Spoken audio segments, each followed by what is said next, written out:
Hi everyone, I'm Carol, and today I'm going to be showing you how to automatically assign work order types. So once you've logged into your Infraspeak platform, if you head on over to the Settings tab, and that's here on the lower left-hand corner, and then once you're in the settings, I'm going to ask you to scroll down to the work orders section, and now click on Areas and Types.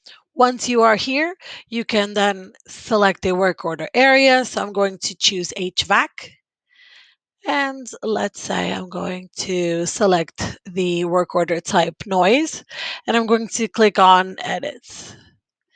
So here I have the ability to link this work order type with a specific technical skill or with specific users.